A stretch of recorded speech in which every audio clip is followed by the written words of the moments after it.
Hello everyone, welcome to another mini blog. তো সকাল সকাল উঠে আগে করে নিলাম ব্রাশ, তারপরে করে নিলাম হরলিক্স। তো সেটাই খাবো আজকে সকালে। তোমরা অনেকেই আমার যারা ব্লগ দেখো তো তারা জানো যে আমি সকালবেলা তেমন কিছুই খাই না, শুধু হরলিক্স বা চা মুড়ি এইটুকুই খাই, তারপরে দুপুরে একেবারে ভাত খাই। তো হরলিক্সটা খেয়ে নিলাম, তারপরে ছাদে চলে আসলাম জামা কাপড় মেলতে, মায়ের শাড়ি মেলতে এসেছিলাম। তো মা আজকে বাড়িতে থাকবে না, আজকে রান্নাটা আমাকেই করতে হবে। তো গাইস এখন রান্নাঘরে চলে এসেছি। আজকে হলো মা বাড়ি নেই, মা হলো দিদাকে দেখতে গেছে, দিদার শরীরটা খারাপ তো হসপিটালে ভর্তি। তো সেখানে মা গেছে, তাই আজকে রান্নাটা আমি করবো। মা ভাতটা বসিয়ে দিয়ে গিয়েছে আর আমি তরকারি করবো। তো সব তরকারি কাটা হয়ে গেছে, এখানে টমেটো, আলু আর ডিম আলুটা সেদ্ধ বসাবো গ্যাসে।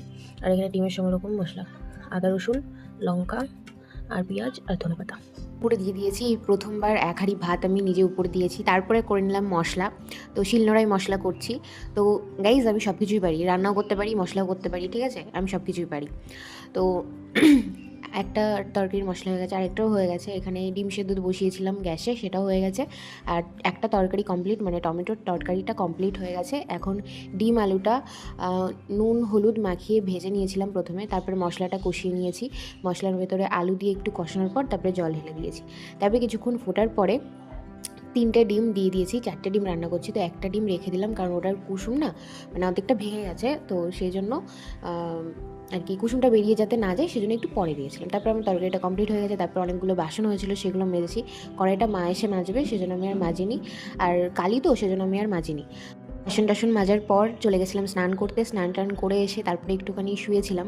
তো আমার বাবা বাড়ি ছিল না, বাবা বাড়ি এসে তারপরে স্নান করলো, তারপরে বাবাকে খেতে দিলাম, আমি নিজে খেতে বসেছিলাম। তো তারপর খাওয়া দাওয়ার পরে আর আমি একটু টমির কাছে চলে গেছিলাম, আমাদের টমির বেবি হয়েছে। আর আজকে তেমন আর কোনো ব্লগ করতে পারিনি, এইটুকুই। তো কেমন লাগলো অবশ্যই জানিও। আমি হয়েছে কিউটি কিউটি দুই ভাই বোন, ভাই না বোন এখনো জানি না। ওই যে মা চললেন, ছেলে মেয়ের কাছে একটু থাকেন ম্যাডাম, শুধু ঘুরে বেড়াবে। দেখো কত কিউট লাগছে দেখতে। এখন আর গায়ে হাত দেবো না। ম্যাডামকে অনেক বলার পর এসে শুয়েছে। আর দেখো বাচ্চা দুটো দুটো খাচ্ছে। অনেক বলার পরে আসলেন উনি। উনি হলো খুব ব্যস্ত মানুষ, মানে সরি ব্যস্ত ডগি, বিজি ডগি। আমার বন্ধুরা দেখার জন্য পাগল হয়ে গেছে, কিন্তু বাড়ির সবাই ভয় দেখিয়ে রেখেছে নাকি টমি নাকি কামড়ে নেবে ওর বেবিদের কাছে আসলে।